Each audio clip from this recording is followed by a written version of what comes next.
Crowd is beginning to get noisy now. First time they've had any chance to do much yelling. Goose is rubbing the handle of the bat. Now he's in there, ready to go. Here's the pitch. Smashed a single to left center field. Baseball, it's America's pastime. And in the small town of Pulaski, Virginia, baseball is a way of life. Good evening, ladies and gentlemen, and welcome to historic Calfee Park. Here on any given home game, you'll find nearly 1,000 fans packed into historic Calfee Park, rooting on the home team. And it's been that way for decades. This town's roots in baseball run deep, so deep they can be traced back to 1904. There were the Industrial League teams like the Indians, who were considered legends here, and players like T.J. Wallner, a plant manager at Virginia-made furniture factory, who was known as the father of baseball. Yes, baseball defined this town, and today it's baseball that is bridging the town's past to its future, as one of the most prestigious names in Major League Baseball comes to town. Yes, the Pulaski Yankees, a minor league team, will take to this field in the end of June, and the town is buzzing with excitement.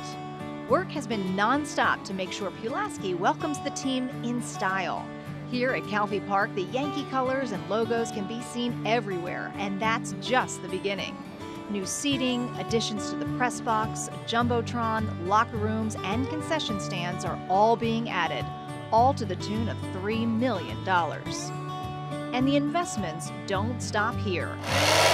The sounds of progress can also be heard here in the heart of downtown, and it's giving some of these old furniture warehouses that have sat vacant for years new life. That's going to be an outside patio? That's going to be the outside patio. Yeah. The town's economic director, John White, showed me what will soon be the home away from home of the Pulaski Yankees. So, John, this used to be a warehouse then? It did indeed.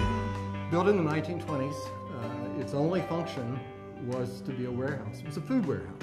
So when we had an opportunity to bring the Yankees to town, the Yankees owners saw this building as ideal because it was just wide open space and they could configure it any way they wanted. And as a result, what you see is what their design has been. There are 8 suites and 28 rooms, which is enough to take care of the home team.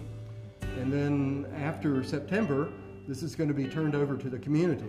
And the community will know it as Jackson Park Inn and Conference Center. Construction here is in overdrive to get the last-minute touches completed. I love that it's right in downtown, and you're keeping a lot of the original building. You're keeping the exposed brick, the beams up on the ceiling. There's going to be an outdoor eating area. My class reunion is going to be here in September, and I'm training the ducks to quack. On Pulaski, fight on for our fame. I love it.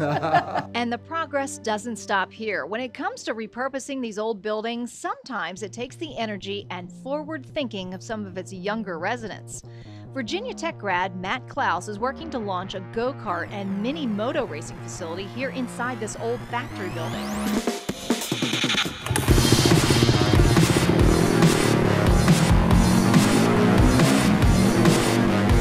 We're trying to open up the Peak Creek Grand Prix in Pulaski because the closest indoor track is about 4 hours away. Really, all we need is a roof over our head and a polished concrete surface. And we've got that here, and even better, this was the finishing room for the Pulaski Furniture Factory. There were fumes, gases, whatnot, so they had the ventilation in here, and that is helping us now. We've got the rooms, we have the cart storage, we have the registration room, riders meeting room, so anything that we would need is already built. Move that may just prove very prosperous. It's a good mix. You've got two longer straightaways, at least as far as indoor tracks are concerned, and then you've got a tighter, more technical section,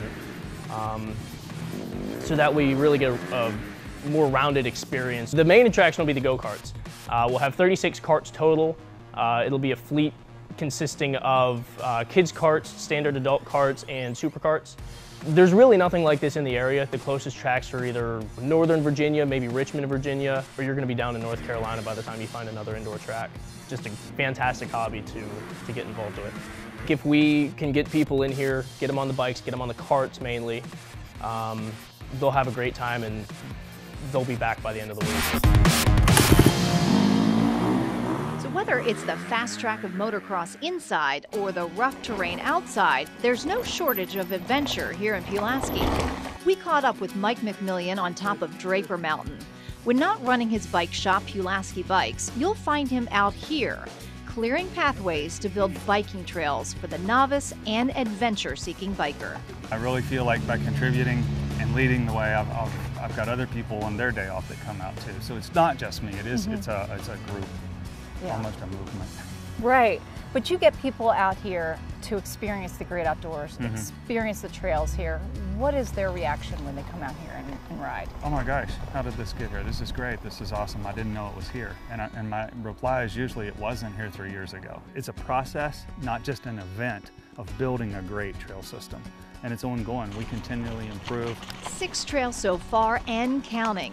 Here, with the energy and passion of Mike and others like him, the possibilities are endless.